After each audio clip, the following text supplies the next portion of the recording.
राधे राधे भक्तों। कैसे हो भक्तों आप? आशा करते होंगे आप सभी अच्छे होंगे। आज मैं आपको राधा अष्टमी के बारे में कुछ खास और महत्वपूर्ण बातें बताऊंगी। राधा अष्टमी का त्यौहार भाद्रपद महीने के शुक्ल पक्ष की अष्टमी को मनाया जाता है। यह त्यौहार जन्माष्टमी के ठीक 15 दिन बाद मनाया जाता है। मान्यता है कि इस व्रत रखने से घर में जी खुशियाँ आती हैं और मनोवांछित फल मिलते हैं। राधा अष्टमी पर राधा कृष्ण की पूजा की जाती है।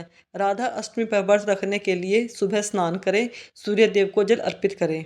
इसके बाद मंडप में मंडल बनाकर उसके बीच में मिट्टी या तांबे का कलश रखना चाहिए। राधा कृष्ण की मूर्ति को पंचामृत से स्नान कराकर श्रृंगार करना चाहिए। राधा रानी को श्रृंगार बहुत प्रिय है। हमें राधा रानी का बहुत ही सुंदर श्रृंगार करना चाहिए। श्रृंगार करने के बाद भोग लगाना चाहिए। राधा कृष्ण को धूप, दीप और फूल अर्पित करना चाहिए। राधा अष्टमी पर राधा जी के मंत्रों का जप करना चाहिए और आरती उतारनी चाहिए। हमें उस दिन जितना हो सके हमारी राधा रानी सरकार का नाम और मंत्रों का खूब जाप करना चाहिए, जिससे उनकी कृपा हम पर अपार बरसे।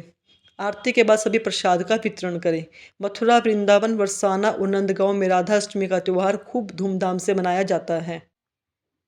हर साल की तरह जन्माष्टमी का व्रत का त्यौहार मनाया गया, उसी तरह राधाष्टमी का त्यौहार भी देश भर में धूमधाम से मनाया जाता है। यह दिन राधा रानी के जन्मोत्सव के रूप में मनाया जाता है। इस दिन श्री राधा रानी की विधि पूर्वक पूजा अर्चना की जाती है। साथ ही प्रिय चीज़ों का भोग लगाया जाता है।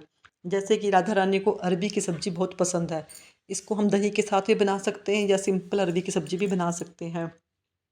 मान्यता है कि ऐसा करने से साधक को शुभ फल की प्राप्ति होती है। साथ ही जीवन में सुख समृद्धि का वास बना रहता है। इसके अलावा यह भी कहा जाता है कि राधा अष्टमी के बिना जन्माष्टमी का व्रत भी अधूरा होता है।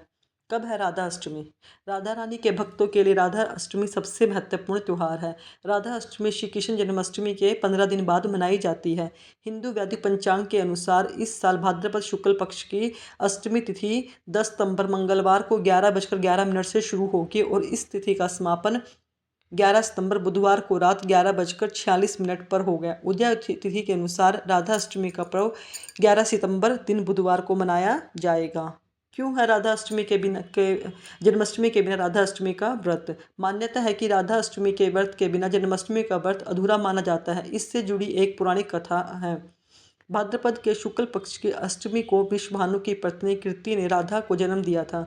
वृषभानु और उसकी पत्नी कीर्ति ने पिछले जन्म में कठोर तप किया था, जिसके प्रभाव से इनके घर में माँ लक्ष्मी देवी राधा के रूप में प्रकट हुई। इसके अलावा भगवान श्री कृष्ण बिना राधा जी के अधूरे हैं। राधा जी के बिना श्री कृष्ण शास्त्रों के अनुसार जो व्यक्ति कृष्ण जन्माष्टमी का व्रत रखता है, अगर वह राधा अष्टमी का व्रत नहीं रखता तो फल की प्राप्ति नहीं होती है।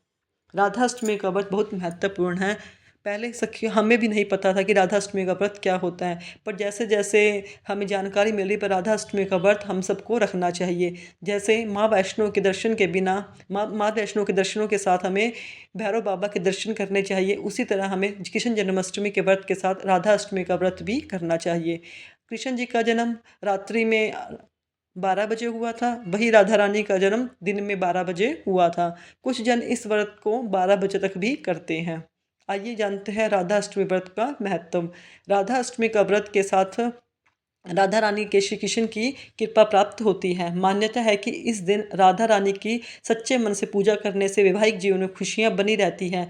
इसके अलावा पति को धन, ऐश्वर्य, लंबी आयु एवं सौभाग्य का आशीर्वाद प्राप्त होता है। राधा अष्टमी की कथा। पुरानी कथाओं के अनुसार जब माता राधा स्वर्ग छोड़कर चली गई तब भगवान कृष्ण विरजा नामक सखी के साथ घूम रहे थे। यह सब देखकर राधा क्रोधित हो गई। उन्होंने विरजा का अपमान कर दिया। घायल विरजा नदी की भांति बहने लगी। श्री कृष्ण के मित्र सुदामा राधा के व्यवहार से नाराज थे और वह भी राधा से भी नाराज थे। इस व्यवहार को देखकर राधा सुदामा से क्रोधित हो गई और उन्होंने सुदामा को राक्षस के रूप में जन्म लेने का श्राप दे दिया। इसके बाद श्री कृष्ण ने भी राधा को श्री इसके बाद सुदामा ने भी इसके बाद इसके बाद सुदामा ने भी राधा को श्राप दिया, मानव रूप में जन्म लिया। राधा के श्राप के कारण सुदामा शंखचूड़ नाम का राक्षस बन गया, जिसके बाद में भगवान शिव ने उसे मार डाला।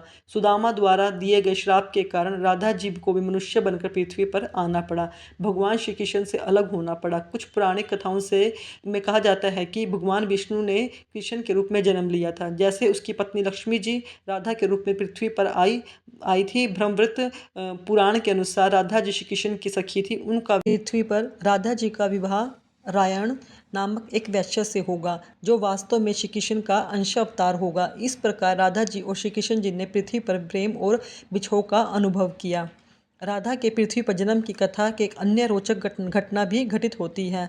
जब देवी कीर्ति गर्भवती हुई तो योग माया की प्रेरणा से उनके गर्भ में वायु का प्रवेश हुआ और वायु के रूप में उन्होंने एक शिशु को जन्म दिया। उसी समय देवी राधा कन्या रूप में प्रकट हुई। भाद्रपद माह की अष्टमी तिथि को जन्मी राधा रानी के जन्मोत्सव को तब से लेकर आज तक पूरे संसार में बड़े धूमधाम से मनाया जाता है। आप सभी को राधा अष्टमी के जन्मदिन की बहुत बहुत बधाई हो। अगर आपको मेरी दी हुई जानकारी पसंद आए तो कृपया मेरी वीडियो को शेयर करें, कमेंट में राधे राधे लिखें। धन्यवाद।